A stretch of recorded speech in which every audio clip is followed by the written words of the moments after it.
నమస్కారం. నేను government college విద్యార్థి బాన్స్వాడలో చదువుతున్న విద్యార్థిని హర్షవర్ధన్ రెడ్డి నా పేరు. నేను సిఈసి సెకండరీ ఇంగ్లీష్ మీడియం చదువుతున్నాను.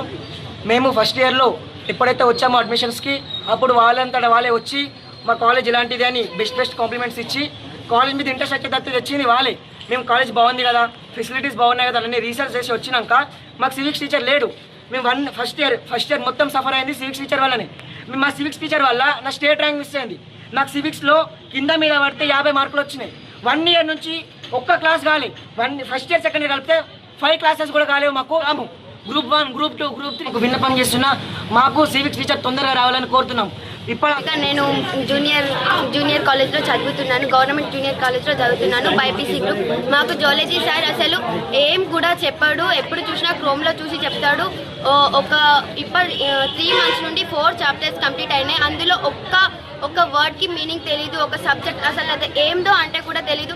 ఎప్పుడు చూసినా క్రోమ్ ఓపెన్ చేసి చెప్తాడు. టెక్స్ట్ బుక్ నాలెడ్జ్ వేస్ట్ అని చెప్తాడు. Text book open చేయనియాడు.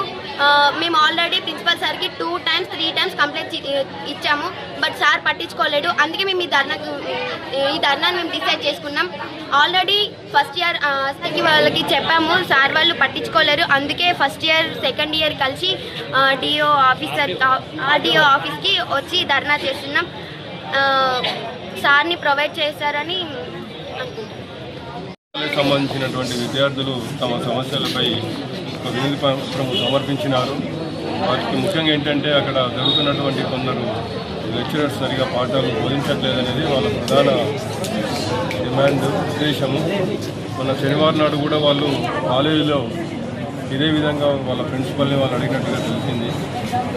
వాళ్ళు కూడా ప్రిన్సిపల్ కూడా వాటిని ఇంకో 5 రోజులలో నేను వీటిని పరిష్కరిస్తామని చెప్పాను. ఈలోపే విద్యార్థులు ఇక్కడ రావడం జరిగింది.